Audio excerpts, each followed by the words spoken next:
21h et les poussières de seconde à Yaoundé. Mesdames, Messieurs, bonsoir. Plaisir immense de vous retrouver une fois de plus pour votre concentré panafricain sur Info TV Olo Africa. Vous en avez désormais l'habitude et convenance chaque lundi lorsqu'il est 21h à Yaoundé au Cameroun.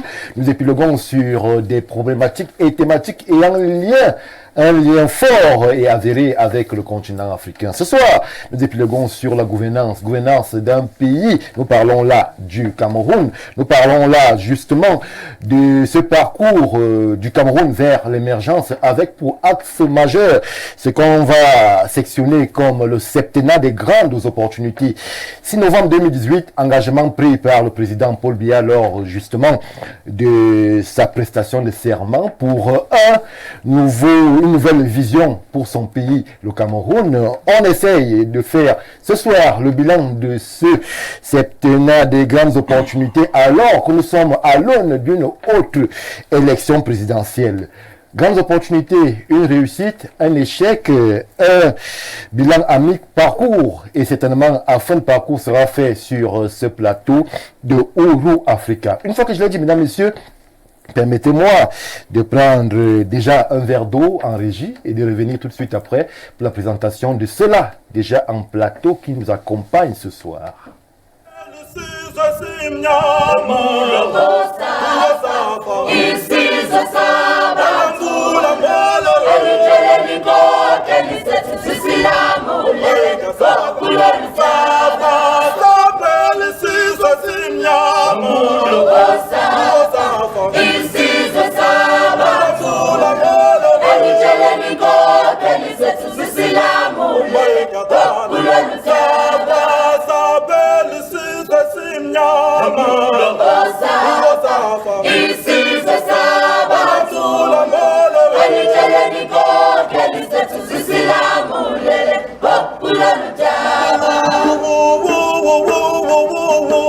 Retour sur le plateau de Ouro Africa. Justement, nous sommes là pour épiloguer sur ce septennat des grandes opportunités. Quel bilan esquisse des résolutions, esquisse des bilans sera fait ce soir sur ce plateau. Et pour nous accompagner, presque la grande équipe au grand complet, je vais commencer tout de suite par le politologue le plus futé et le plus présent, Paul Stéphane Menunga, qui une fois de plus est parmi nous ce soir. Bonsoir et bienvenue. Bonsoir Stéphane Barga, bonsoir aux copanélistes, bonsoir aux téléspectateurs et aux internautes. C'est toujours un plaisir d'être convié à Ouro Africa, cette émission panafricaine, j'ai envie de dire, qui déchaîne parmi toutes les émissions. Merci. Merci Paul Stéphane Menunga pour la présence une fois de plus affirmée. Je m'en vais vers ma gauche proche avec un confrère, directeur de publication qu'on ne présentait plus sur l'espace médiatique camerounais. Timothée Essomba Abena, le DP, une fois de plus est parmi nous. Bonsoir et bienvenue. Bonsoir Stéphane, bonsoir à vos millions de téléspectateurs. Mon bonheur est une fois de plus heureux que d'être là ce soir. Merci DP Somba pour la présence. Je m'en vais vers ma droite extrême avec un autre titulaire de Ouro Africa, le docteur Jean-Moïse Mbok, une fois de plus, nous a fait l'honneur et l'amitié de sa présence. Bonsoir et bienvenue.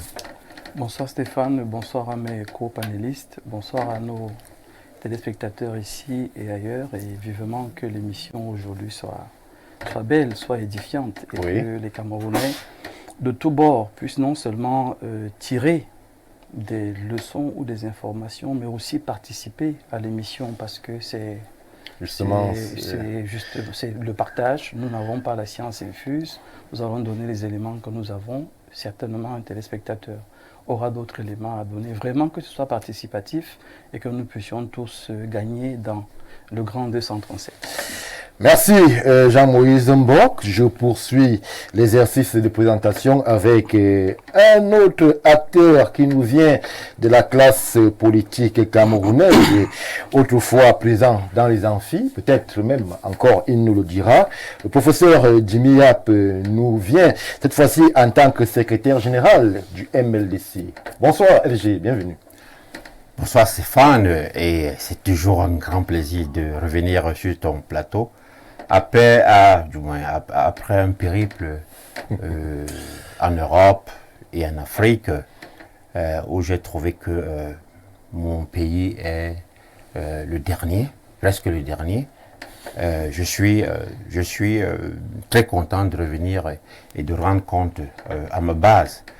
Cela dit, je salue les militants du MLDC, le Mouvement pour la Libération et le Développement du Cameroun. Oui. Partout, ils se trouvent au Cameroun. Et je voudrais aussi te saluer, toi, Stéphane, parce que tu es un journaliste qui a beaucoup de courage en mettant un thème comme celui-ci. On ne le dit pas souvent assez. Tu es parmi les rares journalistes qui essaient de continuer à œuvrer pour surtout l'information juste. Donc je voudrais te saluer. Je voudrais saluer aussi mes amis qui m'ont accueilli au Bénin. Je veux dire des très grands chefs traditionnels du vaudou et du Fa, parce que l'Afrique a besoin de revenir sur un certain nombre de réalités. Oui. Donc je voudrais les saluer ici. Et je voudrais saluer mes collègues enseignants d'université qui sont morts de trouille et qui ne peuvent pas s'exprimer. Alors que... Lesquels? Ceux au Cameroun ou au Cameroun? Je parle du Cameroun parce que... Quand les enseignants de l'université ne s'expriment pas au Cameroun? Je vais te dire, Stéphane, ce qui va me surprendre, ce qui m'a surpris, quand je discutais avec un de mes collègues, qui est le doyen de l'université de Parakou, au Bénin, oui. Un assistant à 600 000 francs.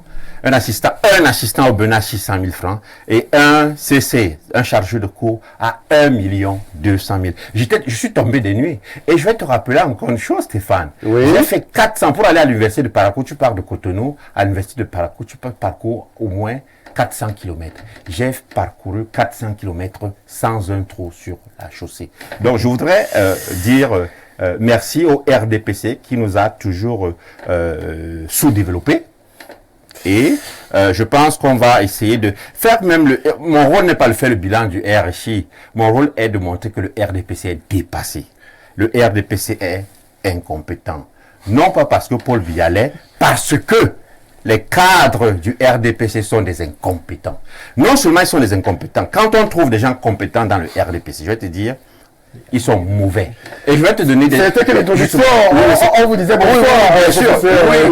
Oui, bien sûr. Et j'ai dit aussi bonsoir au président de cette chaîne qui est toujours vraiment à l'afflux de la justice, hein, maître de l'équilibre dans l'information. Donc je dis vraiment, c'est mon dernier salut que j'adresse au président de la chaîne Info TV. Bravo à vous et j'espère que le téléspectateur aujourd'hui comprendra que il n'y a plus rien à faire avec le RDPC. Merci FG, bravo donc au président et directeur général du groupe La Météo, Dieudonné Mveng, qui justement ouvre les antennes pour qu'il y ait ce son pluriel sur l'espace médiatico-public camerounais.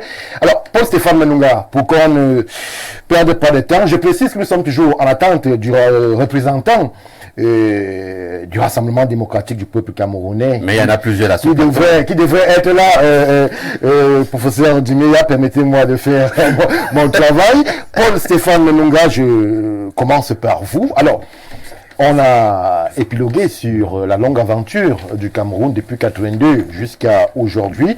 Mais essayons de prendre un marqueur, parce que nous n'allons pas faire tous ces bilans du renouveau en une soirée. Prenons de 2018, 6 novembre 2018 à aujourd'hui. On nous a vendu une ambition, l'ambition du septennat des grandes opportunités. Alors, pour ceux qui nous regarderaient du Brésil ou de l'Indonésie, sur quoi est-ce que se fondait précisément ce septennat des grandes opportunités? C'est vrai que votre question ressemble un peu à une question comme si on était en train de me demander le sexe d'un arbre. Parce que, en réalité, on n'y a pas mis un véritable contenu dans les opportunités qu'on nous a promis en 2018. Ah bon? Oui, il n'y avait pas un réel contenu dans ces opportunités. Moi, j'ai vu beaucoup de littérature sur le sujet. Il y a eu beaucoup de littérature sur l'émergence 2035, non les opportunités qu'on nous a promis. Parce que l'émergence est adossée sur un certain nombre de documents, notamment la vision 2035, qui devait se décliner en plusieurs documents. Le premier, c'était le DSE, qui s'est achevé en 2020.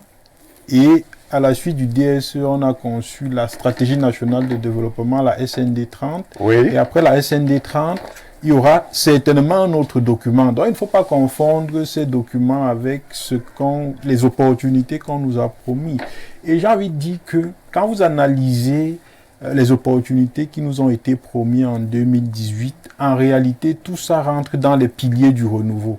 Parce que les piliers du renouveau, c'est la démocratie, la moralisation, la justice sociale.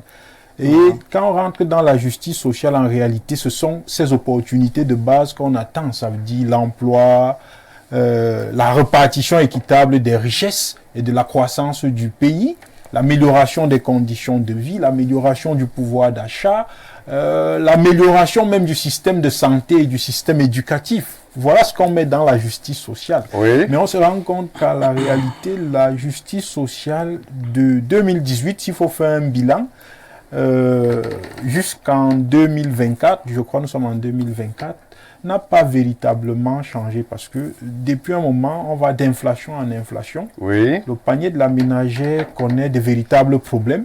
Donc on peut dire que c'est à ce niveau justement qu'on n'arrive pas, on se pose la question de savoir, mais il s'agissait même de quelle opportunité en réalité, parce que, et je sors par là, la SND 30 qui est sortie tout récemment, vous faites le bilan du DSE et vous dit que Le DSE qui devait réduire, par exemple, le sous-emploi, n'a pas pu réduire le sous-emploi. Aujourd'hui, on vous parle dans la SND 30 d'un sous-emploi qui avoisine les 76%. C'est quand même très fort. Donc, vous vous rendez compte, et je chute définitivement, que le bilan, je n'ai pas envie de dire qu'il est négatif parce qu'en science, j'ai envie de dire, on n'est pas péremptoire. Oui. J'ai envie de dire que le verre, il est à moitié plein. À moitié plein parce qu'on n'a pas pu convertir la croissance du pays en développement. Ça veut dire la Bayam Selam n'a pas pu profiter de... Elle n'a pas ressenti. Non, elle n'a pas ressenti la croissance du pays.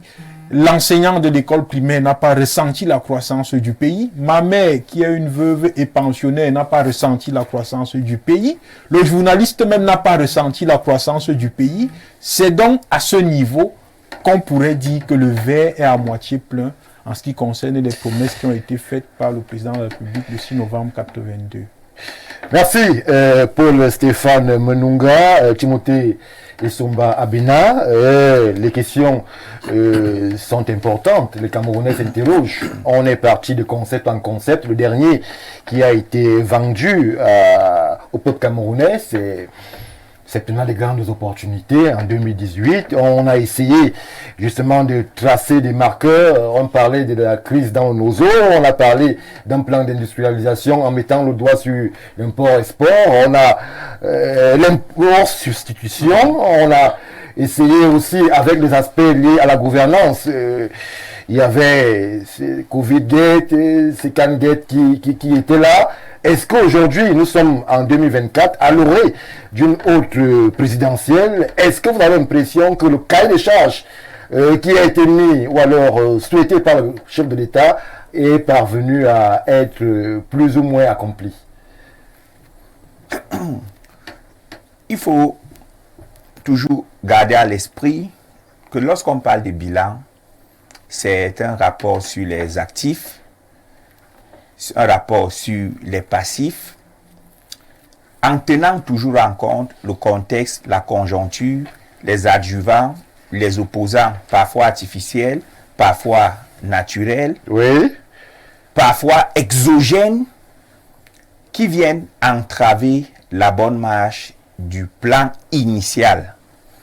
Alors, si on se limite seulement à 2018, ce serait un peu délicat parce que 2018 a été amorcé en emportant avec lui quelque chose qui a ébranlé le pays depuis 2016, c'est la crise dans les régions du nord-ouest et du sud-ouest. Oui.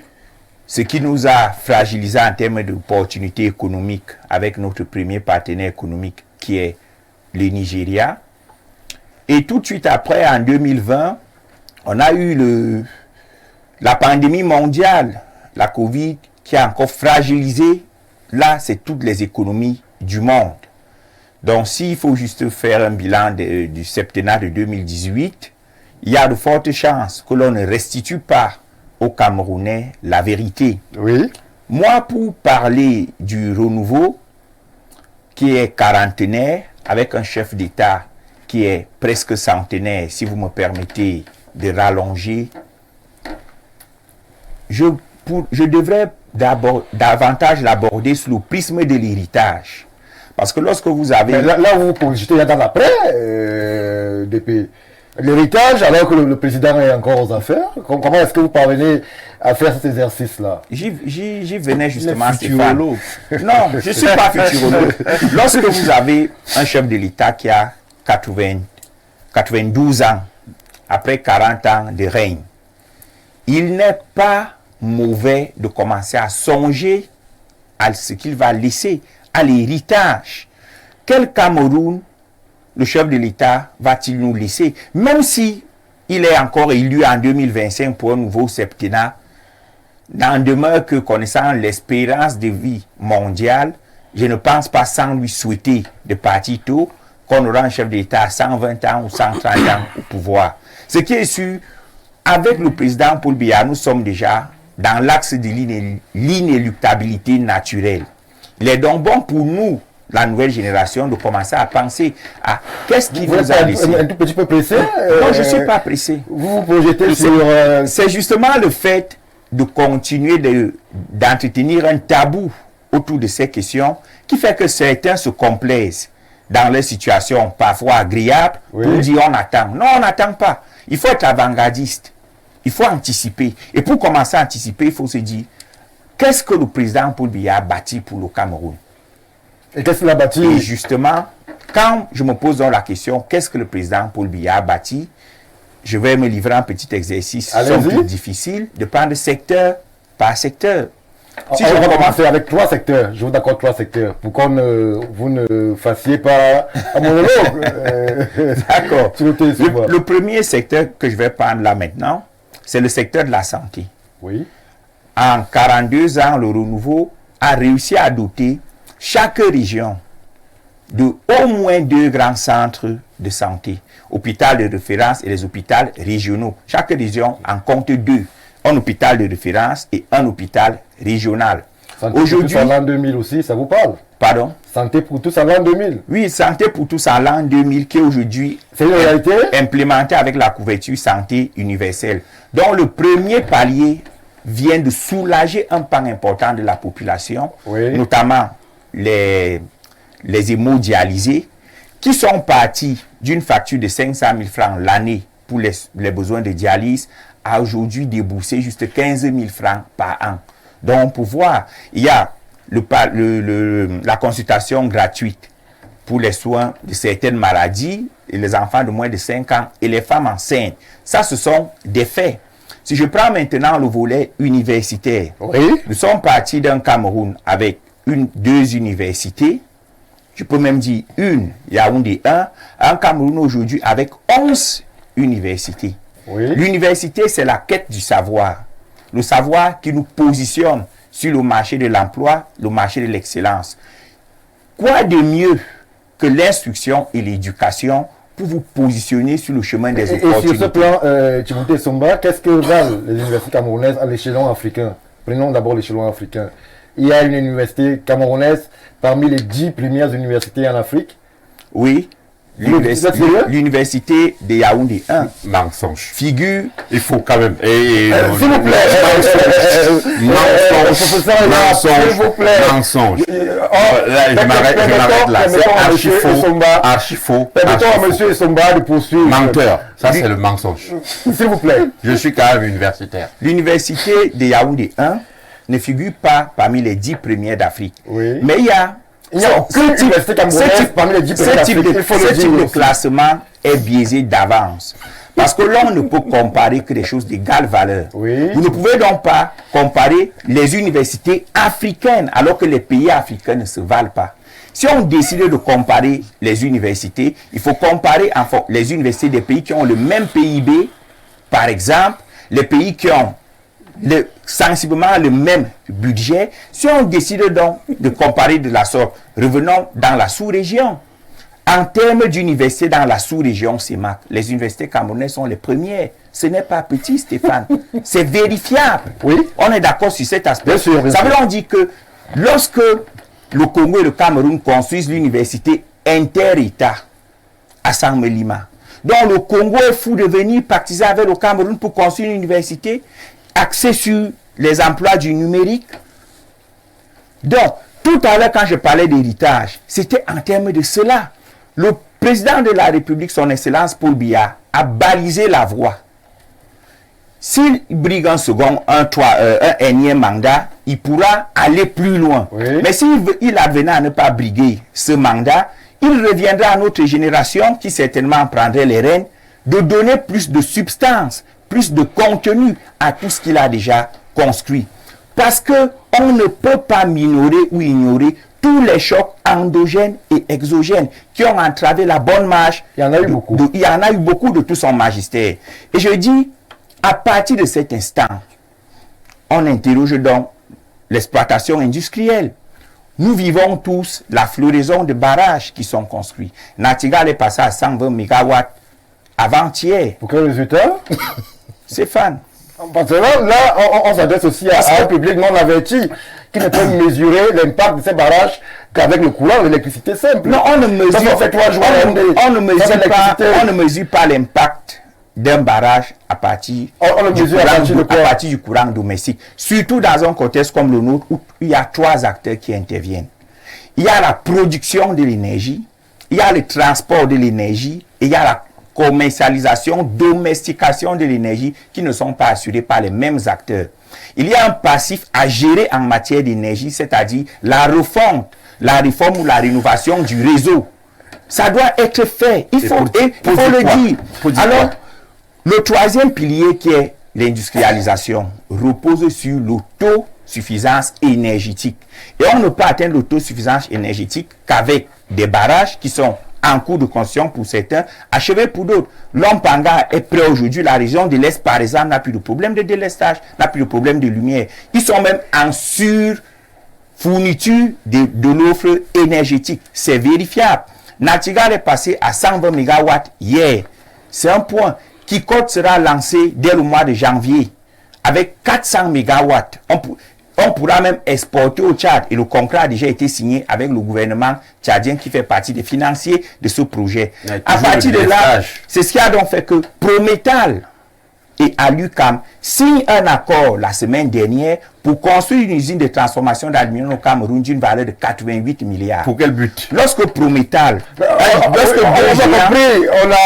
lorsque 2 géants d'aluminium décident de construire une usine dans un pays, ça veut dire que l'offre en énergie est crédible. Oui. La ménagère est confrontée au problème du délestage. Professeur, je viens vers vous, s'il vous plaît. Permettez à M. Somba de chuter.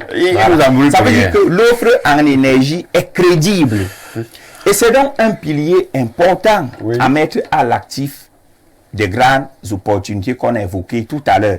Et on va ressentir cela encore avec le prix du cacao qui a augmenté aujourd'hui. Le kilo de cacao, c'est 6 000 francs. Le prix du cacao a augmenté par rapport au Cameroun. À la fin, au non-renouvellement par le président Paul Biya des accords coloniaux qui ont permis au Cameroun d'être autonome sur le marché de la négoce en matière de cacao. C'est un point. Permettez, Stéphane. Non, je reviens vers vous, permettez à un autre. Je n'avais pas terminé sur le dernier pilier. Vous avez parlé de l'industrie. Oui, on ne peut pas parler de l'industrie sans parler de la mine. Nous observons tous le nombre de permis, autrefois qui étaient des permis d'exploration, qui sont passés aux permis d'exploitation minière. Ça veut dire que le sous-sol camerounais aujourd'hui, avec la Sonamine qui a prévu de construire aussi une usine de transformation d'or sur place, on ne peut pas parler de l'industrialisation sans parler d'exploitation minière, dont le Cameroun aujourd'hui a fait l'une de ses priorités en termes d'autonomisation de la mine. Donc, ce sont des faits vérifiables qui jettent donc les balises de la prospérité à venir, tel que Kaba Yégué Djibril lui-même l'a reconnu le 6 novembre 2018 lorsqu'il s'est adressé au chef d'État en disant « Vous nous avez promis la démocratie et la prospérité. La démocratie est là, la prospérité viendra. » Et d'où ma démarche en termes d'héritage. Qu'est-ce que Paul Biya va nous laisser? Il va nous laisser un pays avec des signaux positifs qu'on pourra transformer pour atteindre l'émergence. Signaux positifs, vous dites Timothée et Somba Abena. Alors, professeur Jimmy Yap, SG du MLDC, je me tourne vers vous. Monsieur Somba nous a fait une cartographie du Cameroun. Du mensonge. Je vous laisse libre de votre extrait du Cameroun tel qu'il le perçoit, à l'aune des grandes opportunités. Quelle est votre lecture à vous lorsque l'on se tourne, lorsque l'on égrène le chapelet justement de concepts qui ont été servis au peuple? Vous vous y retrouvez? Vous y croyez? Vous estimez qu'il y a des choses à faire? Ou alors il faudrait tout simplement basculer vers d'autres paradigmes? Déjà, je voudrais dire que j'adore le président Paul Biya. Mais malheureusement, il a eu la malchance d'avoir de mauvais collaborateurs, des gens incompétents et des gens mauvais. Le RDPC a cette particularité.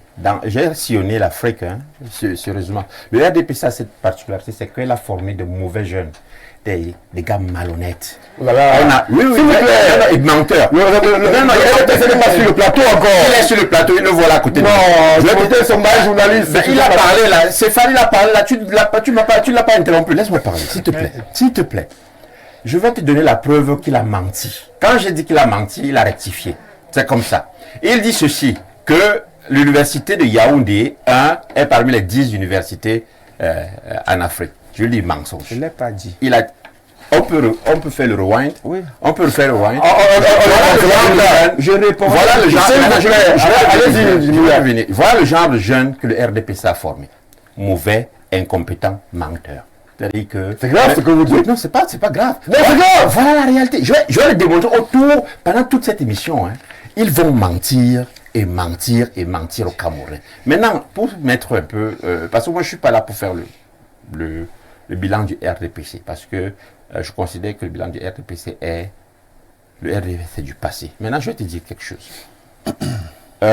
J'ai écrit un ouvrage en 2020 qui est intitulé Le succès des politiques de développement en Asie de l'Est, où je définis le développement comme étant un changement multidimensionnel qui englobe entièrement tous les aspects de la société ou alors tous les aspects de la vie sociale. Il s'agit de quoi? Il s'agit du développement économique qui engendre et la croissance et la distribution des produits de la croissance. Il s'agit de quoi? Il s'agit aussi du développement social. Le développement social, c'est quoi? C'est le bien-être. Le bien-être en termes d'éducation, le bien-être en termes de logement, le bien-être en termes... Stéphane, une minute, je reviens. Il faut d'abord donner les fondamentaux. Ça, on est au niveau. Maintenant, il y a aussi le développement qui est culturel, qui engendre une société civile qui est capable d'affirmer son identité et qui est capable de générer un bien-être même pour sa famille. Je vais citer quoi? Je vous ai cité le développement économique, je vous ai cité le développement social, je vous ai cité le développement culturel. Maintenant, je vous cite le développement politique qui est en termes d'engendrer une société qui peut donner une démocratie saine fondée sur les droits de l'homme et surtout les droits de l'homme et les libertés. Oui. Là maintenant, si on veut prendre les 4 points que je viens de vous citer, Oui. qui sont le développement économique, le RDPC a échoué. Le développement économique, c'est quoi? Je viens de le dire, c'est la croissance et la répartition des fruits de la croissance. On a toujours eu une croissance au Cameroun. Hein. Actuellement, je pense que c'est peut-être 3,9%. Le FMI prévoit que ce sera 3,9%. Le FMI a prévu que en 2023, c'était 3,3%. Mais qu'est-ce que ça veut dire une croissance de 3,3%? Si tu parles de 3,3% en France, mon cher ami, tous les Français iront en vacances. Si tu parles d'une croissance de 3, le problème c'est quoi? C'est que le second pan de la croissance économique a été, en anglais on dit hijacked, a été kidnappé par l'élite. Oui. Ça veut dire quoi? La répartition, le deuxième pan de la croissance économique qui est la répartition des fruits de la croissance, qui va faire en sorte justement que le niveau de vie de la population camerounaise augmente et que la ménagère puisse le sentir sur le panier, a été accaparé et volé par l'élite. Donc il y a pas de redistribution. Non, exactement. C'est là où il n'y a pas de redistribution de la croissance. Ça a été. D'ailleurs, est-ce que c'est moi qui mets les gens en prison? C'est le président lui-même qui met les gens en prison, non? Chaque jour, on voit des gens. On a même eu quelqu'un qui a volé et qui avait 3500 salaires. Donc, les fruits de la croissance sont hijacked. Parce que le terme hijack est meilleur en anglais que dit que a été kidnappé en français. Donc, voilà le premier problème. Revenons sur la croissance sociale. Je vais dire le développement social. Le développement social qui est le bien-être de l'emploi. Quel est le taux de l'emploi au Cameroun? Le taux de l'emploi au Cameroun est presque... le sous-emploi au Cameroun, d'ailleurs, c'est... Il y a un pays où tout le monde travaille? Il n'y a pas un pays où tout le monde travaille. Ça, c'est des questions génériques. Il n'y a pas un pays où tout le monde travaille. Mais il y a des pays au monde où l'État s'occupe de tous ses citoyens. C'est ça le rôle de l'État. Quand les gens ne travaillent pas, ils ont le SMIC. Quand les gens ne travaillent pas, ils ont le logement. Quand les gens ne travaillent pas, ils ont la santé free. La santé free, c'est comme gratuite. Ils ont la santé gratuite. C'est ça le rôle de l'État. Maintenant, revenons sur le développement culturel. Le développement culturel qui permet à ce que la société civile soit une société civile forte qui peut affirmer son identité. Même là, à ce niveau, le RDPC a échoué. Parce que la société civile que nous avons actuellement, c'est une société civile de nom. Chacun proclame que je suis de la société civile, mais on ne le voit pas. on ne voit pas des actions. Mais revenons maintenant sur le dernier point qui peut nous intéresser, du moins le développement politique, qui est la dernière phase pour ma part du développement. Le développement politique qui est basé sur le respect des droits de l'homme et des libertés. Je ne veux pas étaler là-dessus. Mais je viens de vous donner là le bilan en grosso modo. On peut aller dans les détails. Maintenant, je vais vous dire pourquoi on est arrivé à ce stade. Rapidement? Rapidement, oui. Parce que je vais détailler, parce que j'ai donné la base normative. Parce que je vais aller sur les exemples précis. Le problème, c'est que nous avons 2 ou 3 problèmes. On a des mauvais fonctionnaires incompétents, on a des maires incompétents et on a des députés incompétents. Parce que c'est eux qui ont trahi Paul Biya. C'est la fonction publique qui a trahi Paul Biya. C'est les députés qui ont trahi Paul Biya. Et ce sont les maires. Heureusement, ou alors malheureusement, le maire de Ngoumoua fuit. Il a senti ma présence. Bon, on va dire qu'il a fui. Il a fui.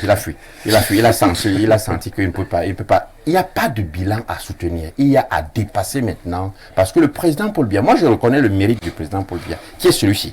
Hein? Le fait que je parle là maintenant, sans que on ne vienne m'arrêter, et que, du moins, le président Paul Biya, et c'est ça le renouveau, parce que tu fais le bilan du renouveau, il faut savoir pourquoi est-ce que le renouveau a été créé. Le renouveau a été créé, non pas pour le développement. Paul Biya n'a jamais créé le renouveau pour le développement. Paul Biya a créé le renouveau pour une position tout simplement politique. Et on peut aller au-delà, on peut dire de la conservation. C'est ça le bilan, la conservation du pouvoir. Maintenant que il y a des aspects du développement qu'il faut défendre actuellement, il faut dépasser. C'est pour cela que, et je conclue là, en disant que le MLDC, où je suis secrétaire général, donne la meilleure offre, parce que nous savons comment il faut développer le Cameroun. Le président a eu de très mauvais collaborateurs. Quelques-uns ont été bons. Il ne faut pas dire quelques-uns, ses pairs. Il y a beaucoup de ses pairs. Et parmi ces pairs-là, je pense pour ma part qu'on a les grands patriarches comme Barkangele, qui nous a vraiment associé la police de l'obscurantisme. Mais on a aussi des gens comme Atanganji, qui font un travail, pour ma part, de sécurité qui est très important. Et qui remettent toujours les faits dans leur propre contexte. Je ne dis pas que tout le monde y est, mais je dis la jeunesse que le RDPC a créée, comme la jeunesse qui est à ma droite, est une mauvaise jeunesse, incompétente et mauvaise. Oh là là, bon, il aura le temps de... Menteuse. Il a menti. Il a menti. Non, c'est pas à vous de juger.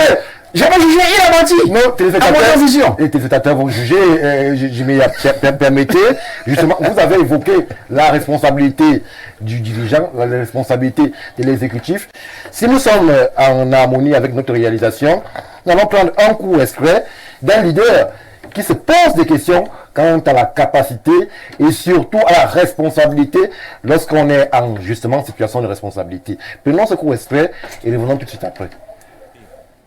Mais mes chers amis, il ne peut pas y avoir de pouvoir fort sans responsabilité forte. Comme m'amusent et m'interpellent ces commentaires me prévenant. Mon Dieu, le président de la République prend tous les risques. Il assume les décisions de son gouvernement. S'il y a des ennuis, comment fera-t-il? J'assume mes responsabilités parce que vous m'avez demandé d'assumer les miennes. Vous n'avez pas attendu de moi que j'aille à la télévision pour dire c'est pas de ma faute, c'est la faute de mon Premier ministre. Mais c'est moi qui l'ai choisi. À moins que je dise c'est pas de ma faute, c'est la faute du ministre. Mais c'est moi qui l'ai choisi. Non, c'est une question de conviction et de tempérament. Je ne peux pas faire semblant d'être responsable, alors que les Français ont fait de moi le premier des responsables. Et chacun d'entre vous, face à vos enfants dans vos familles, vous êtes responsable. Face à l'entreprise ou à l'administration dans laquelle vous travaillez, vous êtes responsable. Et tous les jours, vous assumez vos responsabilités. Au nom de quoi? Le chef de l'État, qui devrait être le premier des Français, serait donc le seul à devoir s'organiser pour ne pas avoir assumé les siennes. Eh bien, qu'on ne compte pas sur moi, je suis responsable. Si ça va bien, j'en tirerai toutes les conséquences. Et si ça va mal, je dirai aux Français pourquoi ça va mal. Ils sauront au moins La faute à qui? Retour sur le plateau de Ouro Africa, la responsabilité vue d'ailleurs Jean-Moïse Mbok du patron qui assume quand ça va bien, qui assume aussi quand ça va mal. Aujourd'hui, nous épiloguons sur les grandes opportunités. Beaucoup pensent que ça va pas très bien, qu'il y a des choses à faire, qui devrait assumer. Le professeur Yap sur le plateau nous parle de mauvais collaborateurs. Le président, selon ses dires, n'a pas souvent eu la main heureuse dans le choix de ceux-ci. Qui devrait assumer le Cameroun tel que vous le voyez aujourd'hui? S'il faut commencer par l'élément que nous venons de voir, il faut déjà que M. Sarkozy assume ce qui est arrivé à M. Kadhafi avant de venir donner des leçons. Moi, ce n'est pas quelqu'un que je vais écouter de manière particulière parce qu'il ne m'inspire rien de bon ou de... Mais c'est ce qu'il dit quand même sur la responsabilité du leader pourrait être interpellé le panafricain que vous êtes. Ça peut avoir un sens, mais je préfère que ça vienne de quelqu'un d'autre, pas de lui. Moi, j'ai envie ici, d'entrée de jeu, de citer le professeur Covey, Stephen, un Américain, qui dit que la communication, ou alors la bonne communication, est la clé de toute relation qui se veut durable. Oui. Stéphane, nous sommes sur ce plateau avec ce sujet parce qu'on a un déficit de communication grave. Ce qui fait qu'on va se retrouver dans un contexte où quand vous allez dire un certain nombre de choses, ça va être « Oh, il est pro-RDPC ». Quand vous allez dire un autre nombre de choses, on va dire « Ah non, il est certainement de l'opposition ». Tout simplement parce que nous avons des dirigeants qui ont fait le choix, et nous le décrions tous les jours, de ne pas communiquer de manière pointue, de manière précise, et ça laisse libre cours à la spéculation. Et parce que ça laisse libre cours à la spéculation, naturellement, chacun va aller de son imagination, parfois de ses constats, mais qui peuvent avoir une explication, et la conséquence va être que chacun tire des conclusions faciles selon son prisme. Oui. Il faut rappeler que le bilan se donne à partir du prisme sur lequel on se tient. Nous, de la société civile, on se tient d'abord du côté de la population.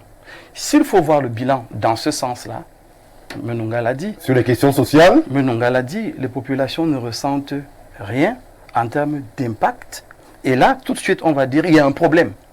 Mais non, on est supposé, en tant que société civile, chercher à comprendre où est le problème, chercher à comprendre ce qui se passe, attirer l'attention des gouvernants, mais expliquer aussi aux populations un certain nombre de réalités. Le problème, il est donc là.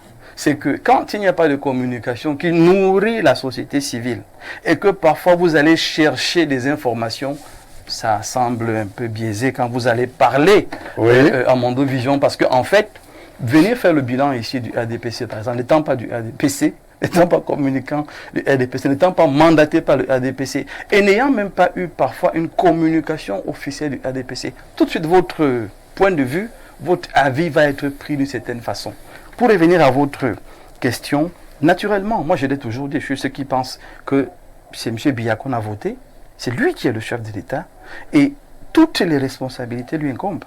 C'est à lui, à un moment donné, de ne pas laisser le temps au temps. C'est peut-être son habitude, c'est son fonctionnement. On a même eu des livres qui nous parlent des silences du président. Oui. C'est son fonctionnement. Qui a été célébré dans ce pays. Qui a été célébré. Mais aujourd'hui, force est de constater que ce n'est pas comme ça que ça peut faire évoluer les choses ou changer les choses. On ne peut pas laisser quelqu'un 7 ans, 10 ans à un poste. Il n'y a pas de compte-rendu. Il n'y a pas d'explication. Il n'y a pas d'information, même sur le travail qui est fait. Naturellement, la conclusion facile va être qu'il a trop duré à ce poste. Quand on n'a pas d'eau, on n'a pas d'électricité, et que M. Somba parle des différents barrages. Oui, c'est le journaliste qui parle. Oui, c'est le journaliste qui parle. C'est la vraie information, mais l'impact, on questionne toujours l'impact. C'est pour ça que j'ai dit qu'en tant que population, parce que c'est la première posture de la société civile, la population. On va revenir sur les volets techniques, sur les volets administratifs, sur les volets économiques et autres, mais la société civile, c'est d'abord le prisme de la population. Mais je dis que si on ne respecte pas les canons de communication, secteur par secteur, élément par élément, avec des explications qui montrent, parce que la communication, c'est pas nous sommes là sur un aspect qui peut être technique, mais qui peut être pratique aussi. C'est pour ça que nous sommes à Yaoundé, prenons un cas simple. Nous avons pas très loin de nos studios, le quartier Foulane, qui est jonché d'immondices à n'en plus finir. Là c'est pas des vues de l'esprit. Les populations le ressentent. La faute à qui? Lorsqu'on fait Patron de Foulane à Biemassi, 3 jours sans électricité, alors qu'il y a quand même ces barrages qui existent, qui ont été inaugurés. Il y a ce déploiement technique qui est brandi, mais qu'on ne ressent pas l'impact. La faute à qui? Qui assume? C'est de ça peut-être les questions lorsqu'on évoque justement ce septennat de grandes opportunités avec ces bilans qui commencent à être sollicités et voulus par les populations. Qui assume? C'est le chef de l'État. Il assume comment? Par les personnes qu'il a nommées. Ces personnes montrent leur respect pour les populations, leur respect pour celui qui les a nommés, en faisant une communication claire et juste. Pour moi, en tant que société civile, quand il n'y a pas de communication, il n'y a pas de respect. Quand il n'y a pas de communication, il n'y a même pas de matière à se faire entendre ou comprendre. C'est pour ça que certains estiment que certains membres de ce gouvernement narguent les populations parce qu'elles ne s'expliquent pas sur des faits où on devrait s'expliquer. Et quand il y a une communication, comme la sortie du ministre qui nous a annoncé que les ordures seront nettoyées en une semaine. Nous sommes 1 mois plus tard. Rien n'est fait. Aucune explication. Aucun élément. Peut-être qu'elle a un problème financier. Peut-être qu'elle est en train de signer des contrats. Peut-être qu'il y a, peut-être qu'il y a. Quand on ne communique pas, je dis ça laisse libre cours à toutes les spéculations. Le problème du bilan aujourd'hui, je l'ai dit, ça part du prisme sous lequel on se tient. Une fois qu'on est de la société civile, on dit, dites tout ce que vous allez faire en haut là-bas. Il faudra qu'on le ressente. Tant que nous, on ne l'a pas ressenti, rien n'est fait. Ça fait donc que si l'information monte, si la communication est passée, les responsables qui veulent dire que le chef de l'État a bien fait de nous nommer, pour contredire le professeur par exemple, ne vont pas rester dans le bureau à sourire en disant qu'il raconte des histoires. Ils vont venir parler aux populations. Parce que si les populations n'ont pas d'explication, ce que le prof vient de dire est clair. Parce qu'au moins il le dit, les gens l'entendent. Mais quand en face, il n'y a pas un autre son de cloche. Votre problème au niveau de la communication ou au niveau de l'action? On voudrait bien comprendre. Mais ça part de la communication. S'il n'y a que des ordures à Yaoundé, quelle communication on peut faire Stéphane, lorsque c'est visible? Et je vous explique. C'est la société civile nous Ailleurs. embrouille. Elle nous embrouille. Ah bah, naturellement, tout le monde vous embrouille. J'aime mon prof ce soir. En passant, j'aime votre look. Il est excellent. Stéphane, Donc tu nous embrouilles. Stéphane, non, la vérité c'est ça. La question que je pose est celle de savoir qui est responsable de la poubelle qu'il y a partout. Tu vas me dire que c'est le président de la République, c'est le maire, c'est ton ami le maire, c'est ton ami le maire, c'est ton ami le maire. Bon. Je vous ai laissé parler. Oui, mais je vous ai laissé parler. Je te relance. Et si vous me suivez, si vous m'écoutez, vous allez vous rendre compte qu'on dit la même chose. Je te relance. Le responsable direct de ce genre d'action, c'est le maire. Nous sommes d'accord. C'est le maire. Mais je dis, ça part du haut. Et je dis que s'il y a une communication de respect, respect envers celui qui vous nomme, respect envers les populations que vous représentez, ça commence par la communication. Vous venez de l'Occident. Je viens pas de l'Occident. Non, vous y vivez. Non, vous y vivez. Je vais vous dire, Stéphane, comment se passe la communication, notamment en France, pour la question des déchets? On dit aux populations de trier les déchets. Voilà comment la communication commence.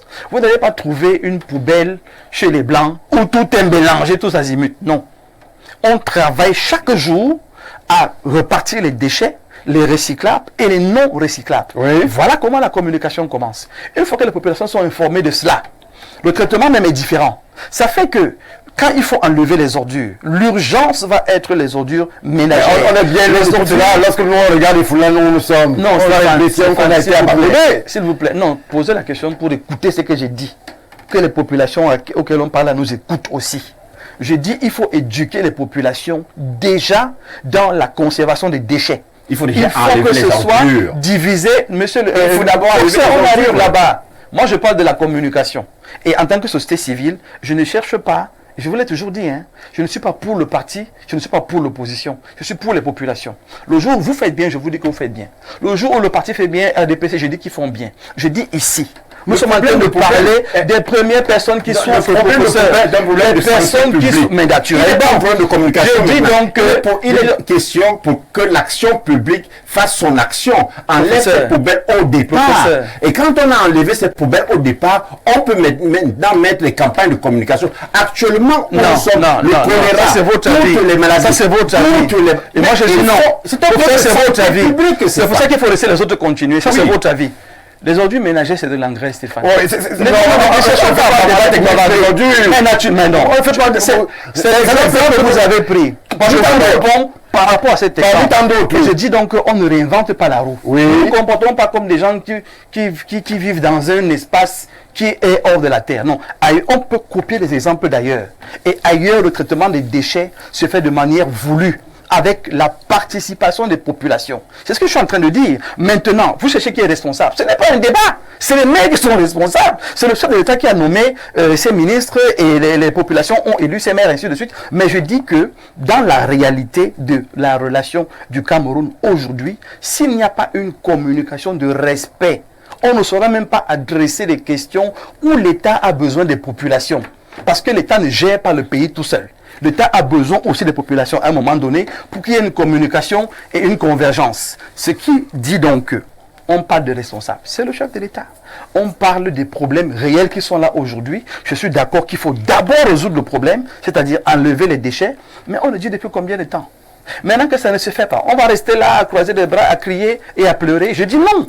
Je dis non. Docteur, les solutions maintenant qu'on a trouvées, c'est d'appuyer ceux qui sont dans le secteur de ces déchets plastiques qu'on va transformer en carreaux et ainsi de suite, qu'on mette ça de côté, que les populations commencent à réfléchir dans ce sens, et de l'autre côté, que les Camerounais comprennent que les déchets ménagers peuvent être de l'engrais, qu'on réfléchisse autrement dans nos quartiers, de manière à ce que les jeunes puissent les collecter et passer au volet du traitement. On ne va pas rester là à mourir, merci, l'État ne fait rien et nous ne faisons rien.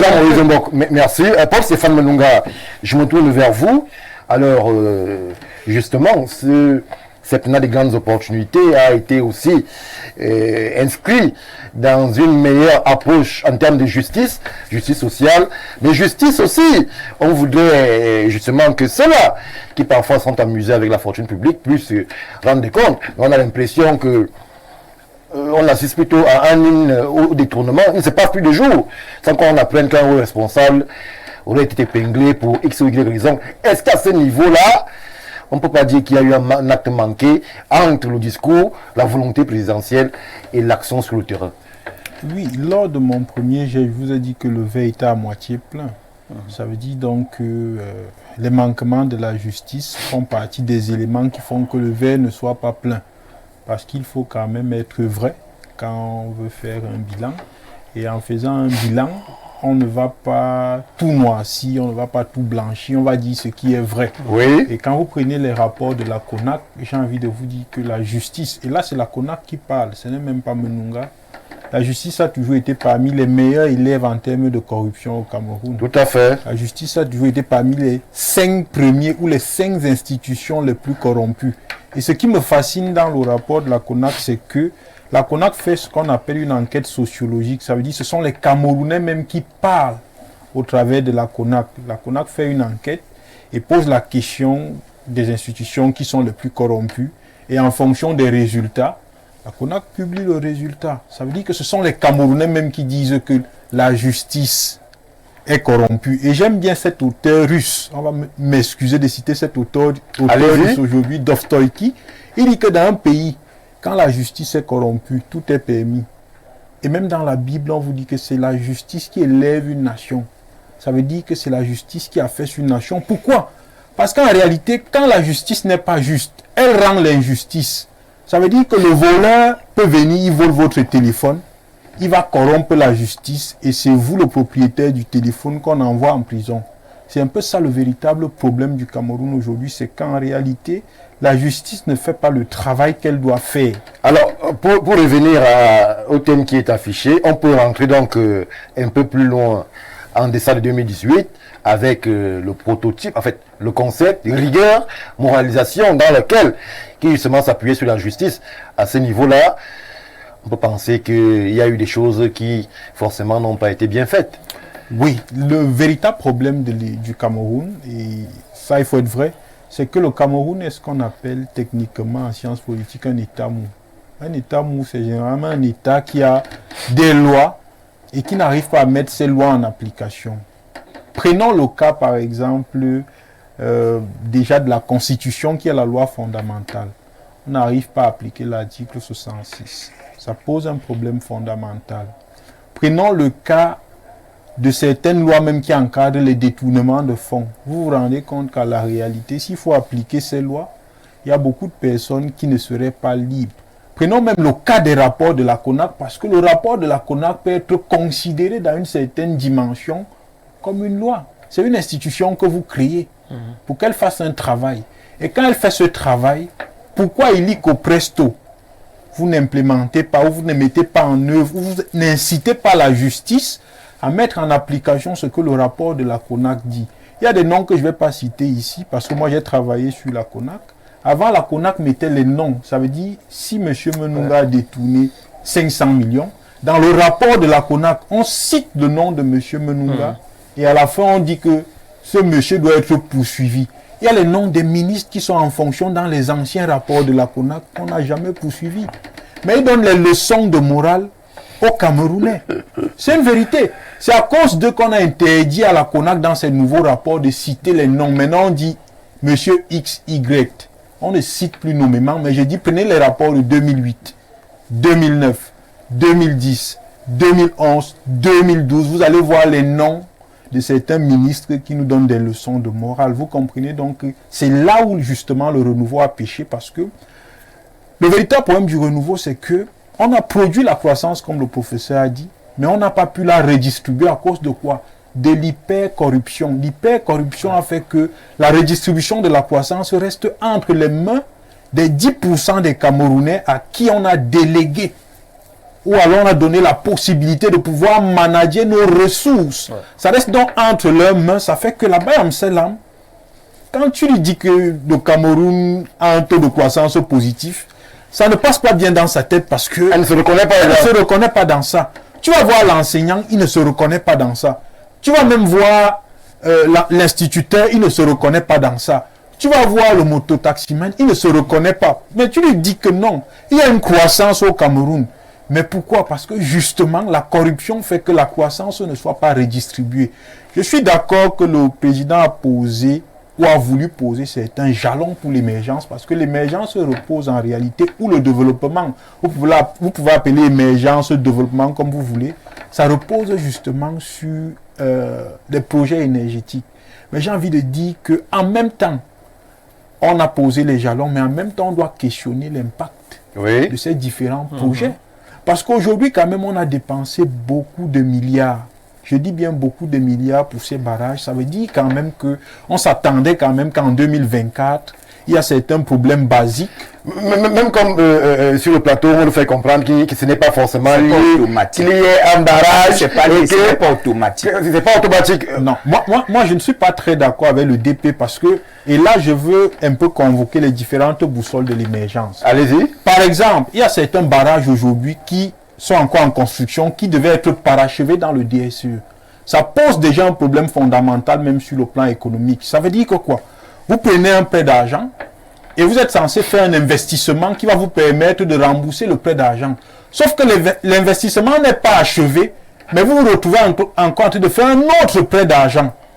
Pour le même investissement, ça pose un problème sur le plan économique. Donc il faut quand même être juste en acceptant qu'il y a eu des... Mais il faut aussi être juste en questionnant pourquoi le délai n'est pas respecté. Le délai n'est pas respecté à cause du détournement de fonds. C'est faux. Ce n'est pas faux. Ce n'est pas faux, DP. Le délai n'est pas respecté parce que certaines personnes, justement, au lieu d'orienter l'argent vers la construction des barrages, parfois orientent ça vers autre chose. Oui. On peut prendre l'exemple de l'autoroute Yaoundé-Simalen, qui a fait plus de 11 ans. Donc il faut être capable de reconnaître ce qui est bien fait et être capable aussi de reconnaître ce qui n'est pas bien fait. Je pense que c'est ça qui va même aider le président à nous donner la démocratie et la prospérité qu'il nous a promis. Donc, reconnaître que quelque part, on a des problèmes en ce qui concerne la corruption, ne veut pas dire qu'on est contre l'État du Cameroun, mais ça signifie simplement qu'on veut le bien du Cameroun et le bien même du président de la République, parce que je sors par là. Vous avez bien fait de poser cette question. Ce que Sarkozy disait, même si on ne l'aime pas, c'est la matérialisation même de ce qu'on appelle l'élection. Parce que quand on va à l'élection, là on rentre dans le contrat social. On délègue notre pouvoir à un individu. Oui. Et il est le responsable pendant qu'il est dépositaire du pouvoir qu'on lui a délégué. Ça veut dire que quoi? Si le Cameroun se porte bien, c'est lui le responsable. Si le Cameroun se porte mal, c'est lui le responsable. Même si, dans nos analyses, on a oublié un autre responsable, le peuple. Pourquoi vous voulez dédouaner le peuple? Parce que, non, et je sors par là. On ne doit pas. C'est un coup magistral, Non, carrément. on ne doit pas dédouaner le peuple. Vous savez pourquoi on ne doit pas dédouaner le peuple au Cameroun? Parce que dans la démocratie, il y a la notion d'accountability. Comment un maire ne vous donne pas de l'eau, mais vous le réalisez? Que vous avez un problème. On revient, Paul Stéphane Mononga, Timothée et Somba, des réalités qui sont vécues par les Camerounais. Mais on nous brandit le déficit de communication étatique, on nous brandit des parallèles exogènes, on nous brandit beaucoup de choses, mais la réalité est là.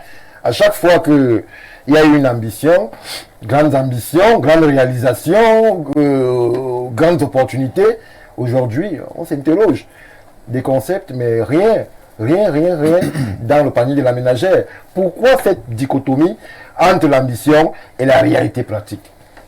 Stéphane, je vais rentrer en donnant cette information pour que les téléspectateurs sachent que nous ne venons pas ici pour mentir.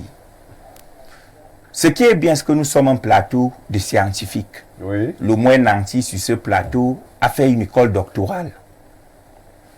Donc, lorsque les grands penseurs du monde décident de faire un classement des universités, ils tiennent compte des spécificités régionales, du niveau de financement de l'école. Et lorsque une structure telle que US News and Work Report classe l'université de Yaoundé 1, première université d'Afrique subsaharienne, Oui. et 31e en Afrique. 31e. En Afrique. Ce n'est pas Sur Essumba. 53 pays. Là n'est pas le problème. Ce n'est pas Essumba qui classe. Ce qui m'intéresse ici, c'est le fait que US News and Work Report a pris le soin de catégoriser les niveaux de classement. C'est important. Parce que vous ne pouvez pas être un pays qui investit 1000 francs pour l'université et attendre qu'elle soit première. Et là, ça rentre donc dans nos problèmes endogènes, sur nos capacités financières, sur les questions de budget. Et j'aimerais dire au professeur Jimmy Yap que le débat n'est pas un duel. Ce n'est pas un duel Essumba contre Jimmy Yap où il faut m'affubler des qualificatifs qui ne m'honorent pas. Mais si tu m'en Parce dis, que personne, voilà la preuve, parce que personne sur le plateau, en tout cas peut-être lui il est un homme politique, il veut séduire un électorat. Moi je ne suis pas encore dans l'arène politique. Lorsque je prends de mon temps pour venir sur un plateau, de mobiliser des Camerounais qui vont suivre pour avoir la bonne information. Et ils sont nombreux qui viennent déjà. Il ne faut pas donner l'impression qu'on vient ici pour s'amuser, pour faire un pugilat. Parlons au peuple, parlons aux Camerounais et laissons les Camerounais se faire leur propre opinion. Alors, qu'est-ce que vous dites donc Camerounais par rapport à la réalité qui est la nôtre? Permettons aux téléspectateurs de se faire leur propre opinion sur ce que chacun vaut sur le plateau. Mais ce sont les attaques personnelles. Si tu Parce que mens, les attaques personnelles... C'est aussi simple. Les attaques Ça personnelles, menti. je n'ai pas Et tu ne menti. connais même J'étais pas. en train On de peut faire répondre le à une question. J'ai déroulé ma réponse. C'est vous qui m'avez prêté les mots. Prêtez-moi de l'argent, ne me prêtez pas les mots. Maintenant, pour revenir, ne donnons pas l'impression aux Camerounais que chaque fois qu'un projet est amorcé qui n'aboutit pas, c'est parce qu'on a détourné, c'est parce qu'on a corrompu. Ils sont quand même nombreux des pays. Il y a de nombreux C'est projets. pas- J'aimerais bien que vous me laissiez aussi m'exprimer comme vous laissez les autres. Allez-y. Parce que je subis trop de relances qui dispersent mes idées et à un moment donné qui parfois peuvent me démotiver. Si vous prenez par exemple le projet Natigal, qui a été fortement impacté par le Covid, les navires ne circulaient pas librement. Une foultitude de marchandises, autant pour moi de produits, d'intrants, devant servir à la construction du barrage de Natigal, ont été bloqués par la Covid. On ne le dit pas. Et c'est là où je vais rejoindre le docteur Mbok, qui, a misé beaucoup sur la question de la communication. Parce qu'il faut communiquer. Il faut dire aux Camerounais que ce n'est pas parce que Nachtigal, depuis avant-hier, à 120 MW, que les problèmes de délestage sont finis. Il faut dire aux Camerounais que les problèmes de délestage sont dus à la vétusté du réseau de distribution d'énergie domestique, qu'il faut rénover, il faut changer les poteaux en bois, il faut changer les transformateurs. Il faut dire aux Camerounais que Actis, qui aujourd'hui freine des 4 fers pour que l'État camerounais ne renationalise pas la commercialisation de l'énergie, transfère systématiquement chaque 5 francs. Il faut dire aux Camerounais que, est-ce que vous savez que Actis se fait un bénéfice de près de 30 milliards par mois? La faute à qui? Il y a quand même des gens qui sont responsables dans ce pays. Si vous me relancez à chaque fois, je ne dis pas la permettez-moi de dire la vérité. La faute à qui? Stéphane, permettez-moi de dire la vérité aux Camerounais. Ils doivent le savoir d'abord. Ils doivent le savoir. Est-ce que les Camerounais savent que ce que Alucam paye par mois en termes d'énergie peut faire que les ménages camerounais ne payent même plus la lumière? Il faut dire ça aux Camerounais. On va revenir sur les fautifs tout à l'heure. Il faut d'abord que les Camerounais aient ces informations. Dès que ces informations ont été données, on peut donc revenir. Je suis d'accord avec le professeur Yap qu'il y a une bonne catégorie de fonctionnaires, et ce n'est pas moi qui le dis, c'est le chef d'État lui-même qui les tense tous les jours dans ses discours, qui ne joue pas franc jeu avec les deniers publics, avec les questions de patriotisme, et qui travaille pour eux au lieu de travailler pour l'État. Mais tous les projets ne sont pas freinés uniquement par la corruption et les détournements. Il faut aussi dire aux Camerounais que la justice au Cameroun n'est pas 100% noire. Lorsque le professeur Baïbek gagne le procès contre le ministère de l'enseignement supérieur et qu'il est réhabilité dans ses droits, lorsque les filles de Lanké, les Messanga Nyamding, les Maurice Kamto, les Maglo Andoua ont gagné les procès contre l'État du Cameroun, est-ce que c'était par la justice? C'est la justice. Combien de la justice des riches? Pourquoi? C'est pas riche. Non. Arrêtons cette vision pandémoniaque du Cameroun. Au Cameroun, il y a des gens qui travaillent et qui travaillent beaucoup. Et sur ce plateau, ils sont là. Lorsque Stéphane se lève de chez lui à 20h pour venir présenter une émission, il faut louer. Le gros problème, c'est cela au Cameroun. On a décidé de mettre sous les teignoirs les gens qui travaillent pour ne valoriser que ceux qui ne travaillent pas. Et ça déconstruit la perception du travailleur. Parce que nous sommes dans un environnement de suspicion généralisée. Là où nous sommes là, nous sommes en train de travailler. Mais lorsque nous allons bénéficier de ces fruits demain, les gens ne verront pas, ils diront que nous sommes des privilégiés. Il faut que le régime, le gouvernement camerounais travaille à mettre en lumière ce qu'il travaille. Pourquoi ne nous présente plus les lauréats au baccalauréat? Pourquoi on accorde la médaille de commandant à Joël Embiid, à Francis Ganou, mais on n'accorde pas la médaille de chevalier au major du baccalauréat? Pour dire aux enfants que vous devez briller par l'excellence à l'école. Qui sont les majors des universités? Qui sont les majors des grandes écoles? On doit les présenter. Si on passe le temps à ne présenter que les contre-exemples, on envoie un mauvais message aux populations. Et c'est là où le gouvernement doit beaucoup travailler. Je ne dis pas que tout est blanc. Parce que lorsqu'il y a interruption d'énergie, nous la subissons tous. Combien de fois nous n'avons pas pu faire des émissions aussi pour des problèmes d'énergie? Mais il faut aussi que les Camerounais sachent que quand on a fini de produire l'énergie, il faut la transporter. Et c'est la raison pour laquelle le chef de l'État a mis sur pied la Sonatrel.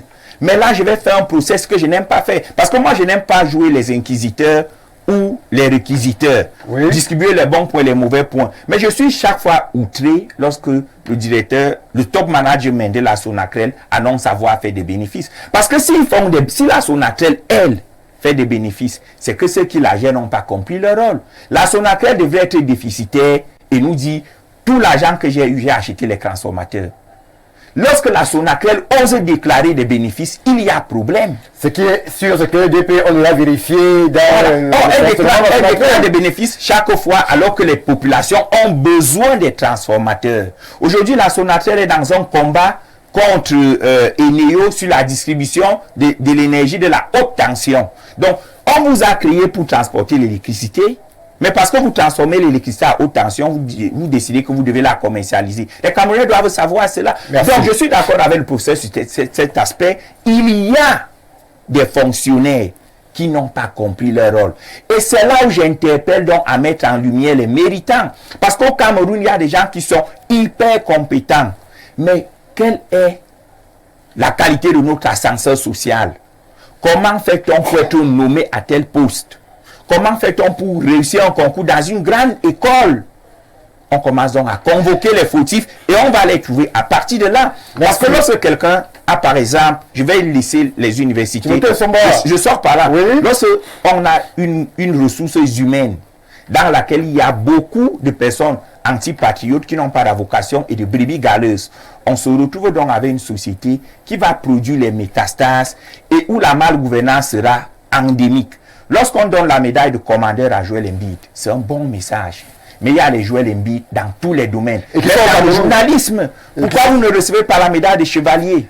Pourquoi Timothée Somba ne reçoit pas la médaille pour tout le travail de pédagogie qu'il a au quotidien et pour lequel il reçoit des insultes? Pourquoi je reçois des insultes? Parce que la bonne information ne circule pas. Et ça fait que lorsque nous donnons la bonne information, on a l'impression que nous voulons défendre. Merci Timothée Somba. Professeur Jimmy Yap, les aspects industriels, les aspects sociaux ont été brossés. L'aspect politique, venons-y. Aujourd'hui, on a l'impression que la scène politique, il y a un mastodonte que tout le monde connaît, le RDPC, et il y a malheureusement des satellites. Est-ce que vous, en tant que politique, comment est-ce que vous vous situez d'abord dans cette galaxie politique camerounaise, ce marigot politique qui semble bouillir, mais qui semble aussi terne? Parce que véritablement, on ne sait pas de quoi demain ça va faire, mais demain c'est 2025. 2025, c'est l'élection présidentielle.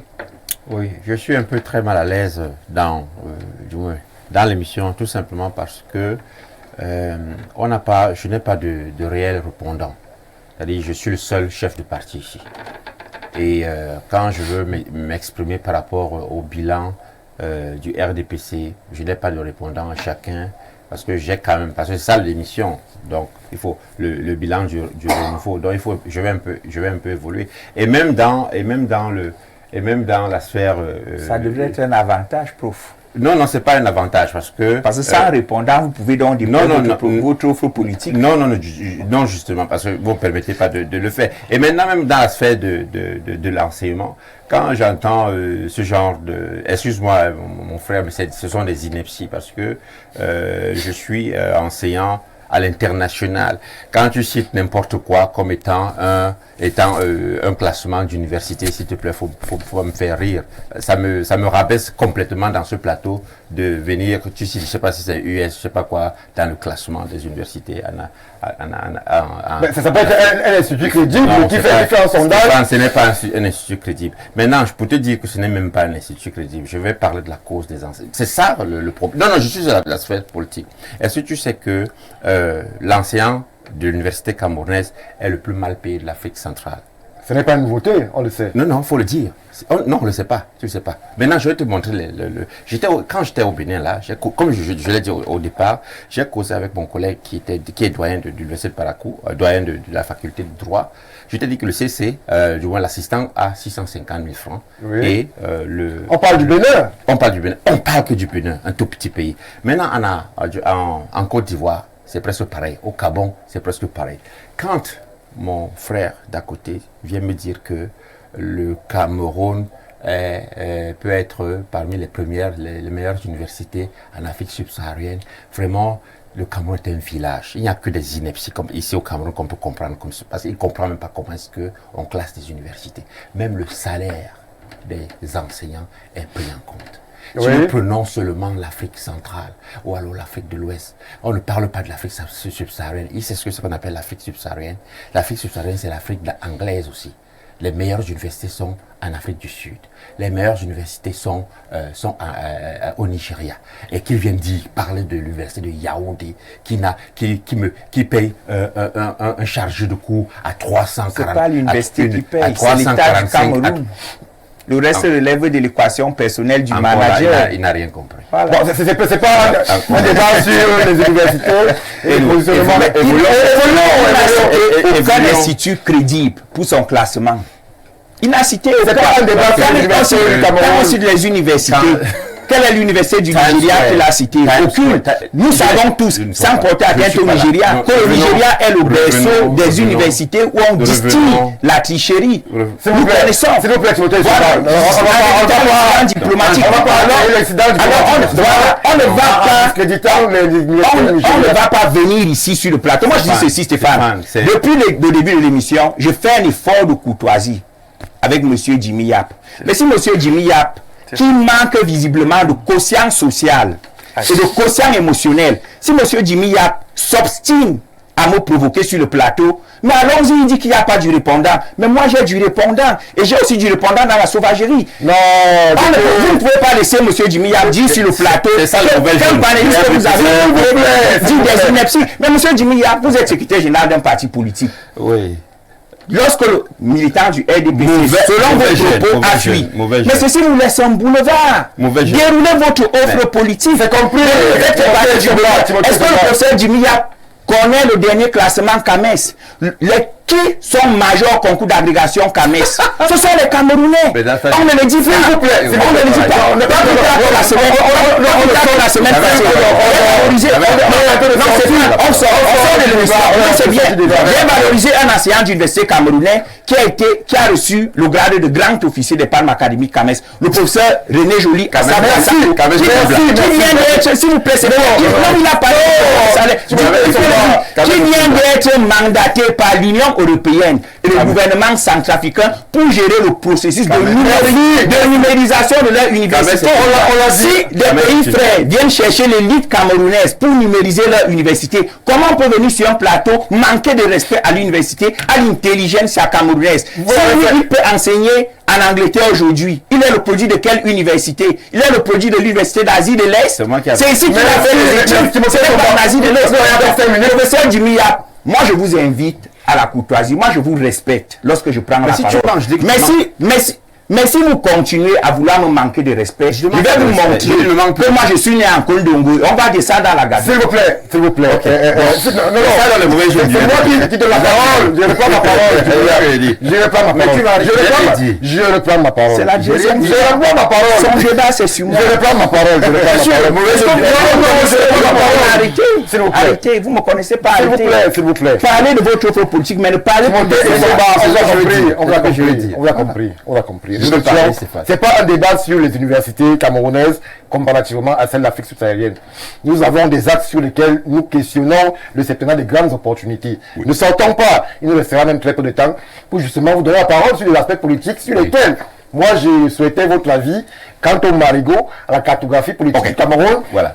2025, c'est bientôt. Oui, mon collègue est très sensible. Donc, laissons-le dans son débat. Je veux dire ceci, c'est que nous, au MLDC, nous avons décelé le problème.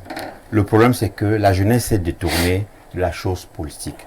Je veux seulement convoquer l'histoire du Cameroun. Quand les Oumniobé se battent pour le Cameroun, ils sont jeunes. Quand Paul Biya accède au pouvoir, que ce soit au niveau du secrétariat général, que ce soit au niveau du premier ministère, il est jeune. Quand tous ses frères et collègues accèdent au pouvoir, et je définis la période du Cameroun en deux phases, la période glorieuse et la période noire. La période glorieuse, c'est la période des plans quinquennaux. Pendant cette période-là, le président du MLDC a été ministre des Finances. La jeunesse était aux manettes. Je dis que le problème que nous avons actuellement, c'est parce que le RDPC a fait comprendre à la jeunesse camerounaise, la vraie et la bonne jeunesse camerounaise, que non, c'est le problème, votre avenir ne vous concerne pas. On va s'occuper de votre avenir. Mais nous disons non, non et non. Que répondez-vous à ceux qui disent que la jeunesse n'est pas une offre politique? Excellent. Ça, c'est très bien. Ça, c'est une très belle question. Ça, c'est encore les cadres du RDPC qui comprennent pas. Parce que je vais te dire, le président Paul Biya fait 2 discours dans l'année, à moins que je ne me trompe, pour ceux qui veulent me corriger. Le président Paul Biya fait un discours de politique, on appelle ça politique générale, le 31 décembre, à moins que je ne me trompe. Il fait un discours de politique générale le 31 décembre où il lance tous les axes de l'année. Et il fait un second discours le 10 février, à la veille de la fête de la jeunesse, pour s'adresser à la jeunesse. Encore, ou alors, il dit toujours la jeunesse est le fer de lance du Cameroun. Tu ne peux pas dire que la jeunesse n'est pas un problème politique, Stéphane. Un programme. Un programme politique. La jeunesse est un programme. D'ailleurs, ce n'est que la jeunesse qui est un programme politique. Je vais te donner les exemples. Qui va en guerre? Qui est actuellement en train de combattre le Nozo? C'est la jeunesse, non? Qui est en train de combattre maintenant, du moins en train de faire en sorte que le problème au niveau du Boko Haram soit résolu? La jeunesse, n'est-ce pas? Donc, on ne peut pas dire que la jeunesse n'est pas. La jeunesse est justement un problème, du moins un programme politique. Et c'est pour cela que nous avons ce problème. Nous, au MLDC, voici ce que nous disons.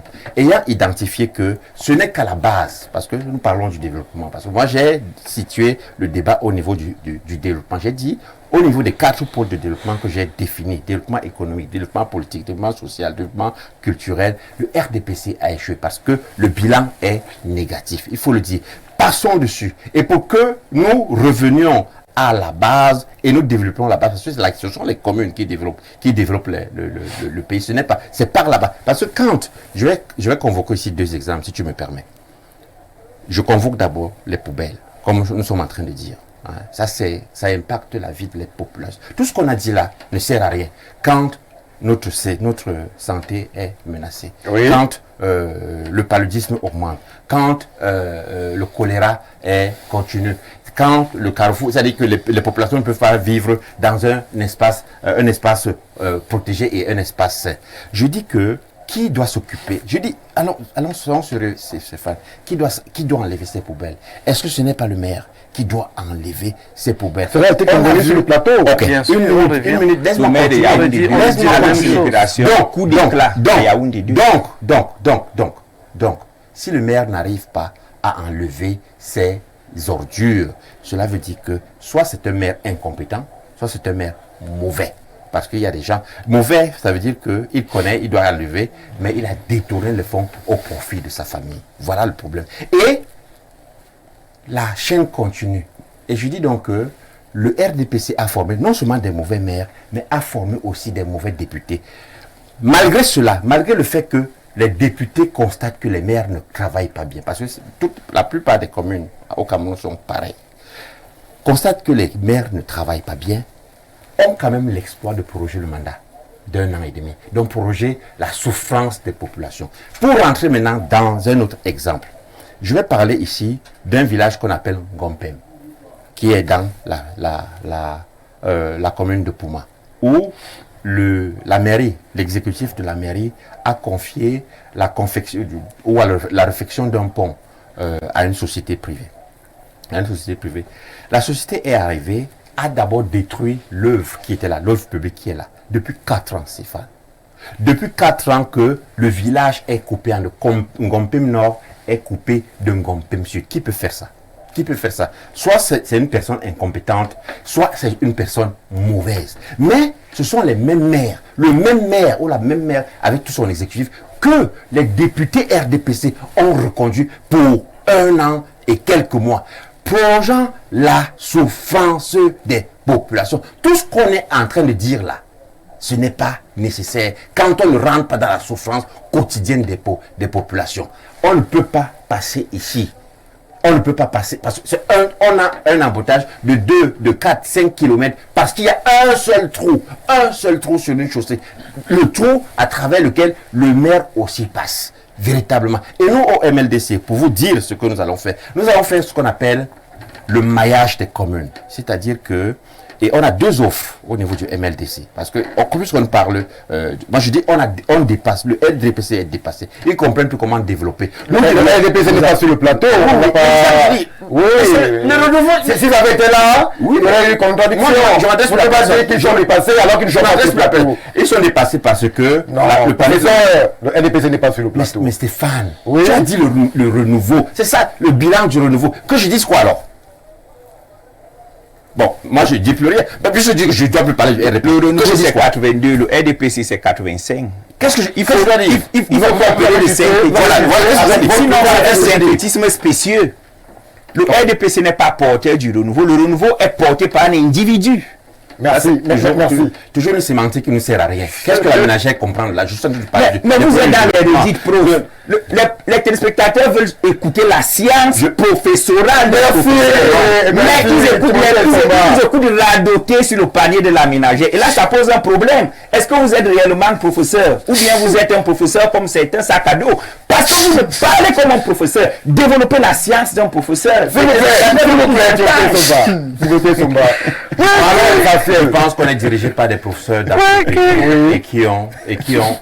c'est eux qui ont, et c'est notre. Et on voit les résultats. Et on voit les résultats. Des gens qui parlent qui veulent parler en l'air, et que la population ne comprend pas. Oui, si je veux parler science, je parle dans les amphis. Je ne suis pas là pour m'adresser à un... Vous êtes là en politique? Oui, je parle dans les amphis, que ce soit en Chine, que ce soit aux États-Unis, que ce soit... Je ne suis pas là pour montrer mon caractère professionnel. Je suis là pour parler du développement du Cameroun. Qu'est-ce qui fait votre identité? S'il vous plaît, Timothée Somba. Votre micro... Si le CNT s'affichait professeur Jimmy, s'il ne parle pas professeur, retirez le titre et dites chargé de cours. Pascal, il dit qu'il est chargé de cours, il n'est pas professeur là-bas. Dites chargé de cours Jimmy. On ne fait pas le débat des amphis. Même si on doit s'arrêter au Cameroun, il faut cesser de donner la parole aux imposteurs qui enfiment les populations. Parce que si quelqu'un n'assume pas son titre, il vient sur le plateau étant chargé de cours, mais il vous dit qu'il est professeur. Et lorsqu'il s'exprime, on a l'impression que c'est un diseur de Bonaventure. Ça pose un problème. Merci, vous avez raison. Qu'est-ce que le MLDC propose? Le MLDC dit panier de la ménagère. Mais comment allons-nous faire? Stéphane, il a raison. Mais s'il a peur d'assumer, il a raison. Tout le monde est conscient que le panier de la ménagère. Les téléspectateurs veulent qu'on leur dise comment nous allons développer le panier de la ménagère. C'est le professeur Yap qui a la parole. C'est le militant Yap, c'est l'homme politique Yap, pas le professeur. Et si le professeur Yap n'a pas les arguments, si le MLC est carencé d'arguments, laissez ceux qui ont les arguments dire aux populations ce qu'ils sont capables de faire pour améliorer le panier de la ménagère. On a compris. Comment? Il ne manque pas d'un problème au Cameroun. Mais pendant 42 ans, Jimmy, vous avez la parole. Moi, je n'ai pas 42 ans. Je n'ai même pas 40 ans. On a compris. Il a raison parce que le professorat au Cameroun, c'est sur les plateaux de télé. Mon record est la production. On doit sentir le professeur. Non. On doit sentir le professeur partout. C'est pas on doit sentir le professeur partout. Alors, on ne fait pas de transition. Oui, le professorat au Cameroun, c'est le CAMES. Où tu fais un concours. On n'est pas... Oui. Tout le monde connaît votre statut international. C'est pas un débat sur ce plateau. Donc, je suis en train de dire que la proposition que le MLDC fait, elle est simple. Elle est le maillage des communes. Nous allons proposer à la jeunesse de revenir à la politique parce que je dis que le président de la République lui-même a dit la jeunesse est le fer de lance de la population. Il y a une seule chose qu'il faut faire, que la jeunesse rentre en politique et vienne prendre les mairies. Et maintenant, quand la jeunesse va prendre les mairies, nous serons là pour former la jeunesse. Parce qu'il parle d'un microcosme politique qu'il ne maîtrise pas. Yoki, on en est jeune. Abouna est jeune. Yannick Aïssi est jeune. Adouala, ils sont combien de jeunes maires? Les jeunes sont là. Les jeunes. Mais c'est pas. Non, si monsieur Yap n'a pas d'argument, laissez les autres s'exprimer. Vous pouvez alors qu'il n'a rien à dire. Son nom peut frapper de vacuité. Laissez ce homme à dire de discours. Non, vous faites une modération partisane. Non. Monsieur Jimmy Yap, il est d'accord. Donnez la parole aux autres. Je n'ai pas parlé du tout. Donnez la parole aux autres. Ils ont parlé 30 minutes. Et à peine je commence à parler, vous coupez la société civile. S'il vous plaît. Vous remettez. Non, allez-y. S'il vous plaît. Il a dit qu'il est le seul homme politique sur la place. Nous autres, on doit se taire. On l'écoute. Hein. Allez-y, professeur. Il n'a jamais été nommé. Il a été nommé. Il n'a pas été élu. Comment quelqu'un qui n'a jamais allé cueillir le suffrage c'est même faire le procès des hommes politiques qui ont séduit des populations. Moi, ceci me pose un problème. C'est ça le problème de la Beaucoup d'imposteurs, beaucoup d'aventuriers arrivent, Ils sont parachutés dans la politique et veulent s'ériger en donneur de leçons. Monsieur Jimmy, avez-vous déjà été... C'est pas vous qui faites le débat, Timothée Somba. Avez-vous déjà été... Non, s'il vous plaît. Non, c'est pas vous qui faites le débat. Vous êtes allé négocier un Timothée. On vous a désigné secrétaire général. Et vous venez sur les blancs cheveux donner les leçons à tout le monde. Le seul compétent, c'est Jimmy. Même n'arrive pas à changer de grade à lyrique, il va acheter un ticket de professeur en Angleterre, il vient, il dit qu'il est professeur. Où est l'équivalence de ce professeur? Il faut parler au Bamourinais, le discours de la vérité est concret. Le discours de la vérité est concret. C'est le prophète de la parole.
Retour sur le plateau de Ouro Africa. Le temps consenti pour cette émission est largement dépassé.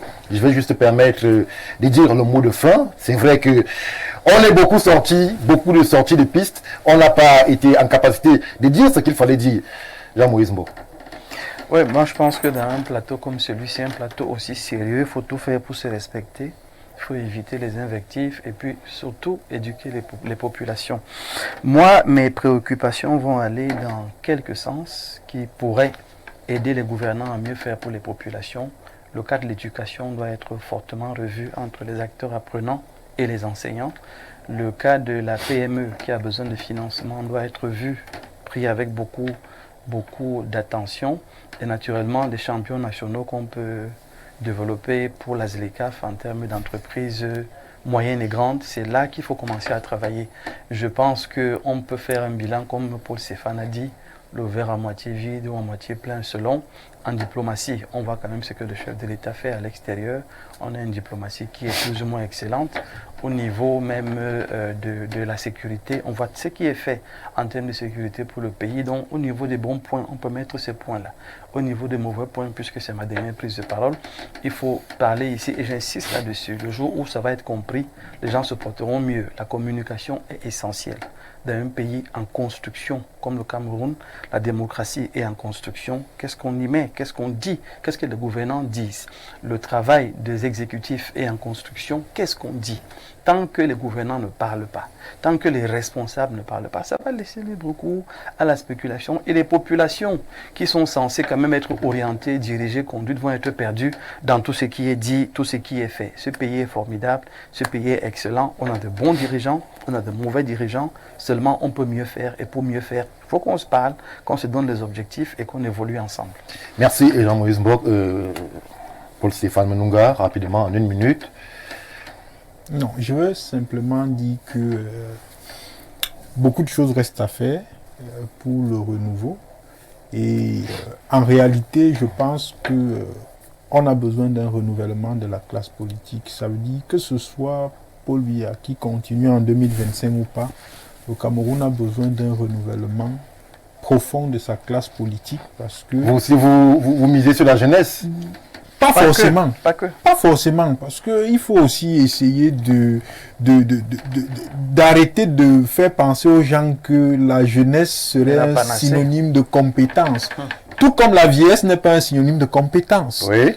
Donc, il faut simplement avoir des hommes qui mettent les hommes, si je peux être tautologique, ou alors la population camerounaise au cœur de leurs préoccupations. Et je sors en disant justement que quand vous convoquez l'approche systémique, vous vous rendez compte que le problème du Cameroun se retrouve dans ce que David Easton appelle la boîte noire. Ça veut dire les populations émettent des demandes, mais sauf que les réponses qui viennent et qui arrivent au niveau de la boîte noire ne correspondent pas aux demandes qui ont été émises. Je prends un exemple. Vous demandez de l'eau, on vous organise la canne. Merci. Timothée Sumba, en 1 minute. Moi, je réitère ce que j'ai dit à l'entame de mon propos. Aujourd'hui, en tant que jeune, je me positionne comme futur héritier de ce que le président Paul Biya a bâti. Et je me sers de tout ce qu'il a construit de positif pour penser un meilleur Cameroun. Parce qu'il a fait ce qu'il a fait avec les moyens dont il disposait, dans une conjoncture, une contexture et un environnement qui ne seront pas les mêmes que les nôtres. Il y a une nouvelle jeunesse africaine qui est incarnée par un nouveau type de valeur. Il faut juste promouvoir cette jeunesse pour que l'objectif final soit atteint, qui est le développement. C'est tout. Merci. Professeur Yap. Oui, il est important de rappeler tout simplement que la jeunesse est un programme politique et qu'on gouverne par génération. Oui. L'Asie de l'Est que j'ai étudié gouverne par génération.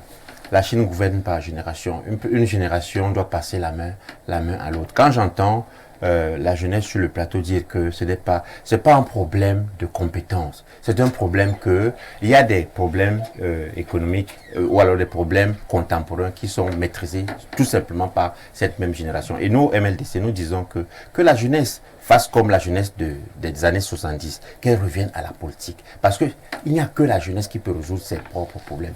Et pour le faire, il faut changer il faut changer les maires et puis les députés. Il faut revenir à la politique pour qu'on puisse vous investir. Quand vous êtes maire, vous pouvez prendre en main le destin de vos populations. Mais avant cela, on va vous donner ce qu'on appelle le training. C'est-à-dire qu'il faut quand même que les maires soient entraînés. Il faut que nous ayons une mairie ou alors des maires qui sont capables d'être jugés à la façon dont ils gèrent la chose publique. Donc je supplie la jeunesse camerounaise de revenir au niveau de la base de celle de 70 qui était celle-là, qui était avant-gardiste, comme dans d'autres pays dans la sous-région. C'est la jeunesse qui ne peut changer que le Cameroun.